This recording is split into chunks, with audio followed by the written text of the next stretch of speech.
Russian Army General Valery Gerasimov has accused the United States of training ISIS fighters. Up to 400 ISIS militants from Kurdish-controlled territory all the way to the U.S. base at Al-Tanf near the border crossing with Iraq. RT's Ruppli video service received a video from U.S.-backed Syrian Democratic Forces showing ISIS fighters leaving in a convoy unimpeded from Raqqa. The Russian military also believes the United States is training former ISIS fighters to target the Syrian government. Since Russian involvement in the conflict, ISIS has been almost completely destroyed in Syria. So for more on all of this, we'll turn now to former Pentagon official Michael Maloof. Mike, good to see you. Thank you.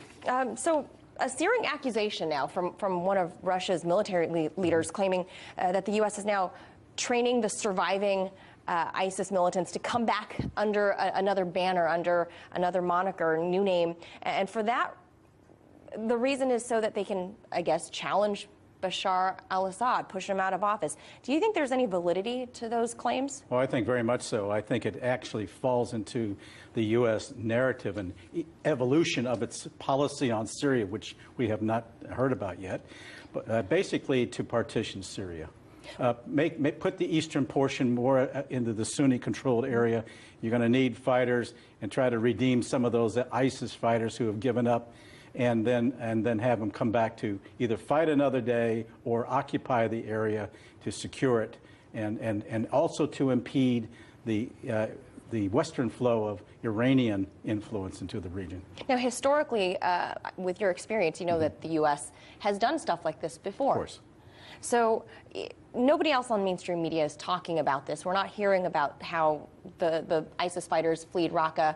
Nobody tried to stop them. I mean, there's a whole rally of them going out. There's your chance to get them. But even if this was hyperbole coming from Russia, they say that the U.S. is secretly seeking ways to subvert and destabilize Syria. What do you make of that? It's not rumor that the U.S. has helped ISIS escape in the past. They have. In fact, they've helped supply. And so the whole notion for the U.S. to even be in Syria uninvited and to be there and to fight ISIS was to fight ISIS. The fact that they're aiding and abetting their movements then raises very serious question as to why are we there. And I think the reason is not only to put a buffer against any further eastward or westward influence from Iran, and the Syrian government, but also to partition it and to control the oil that's in that Al-Tanaf area. And I'm told that there are U.S. business executives from oil companies already going in there. Wow. Yeah. Already. Yeah. Okay, so we know that ISIS has been, I guess we can say, defeated now in Syria, largely.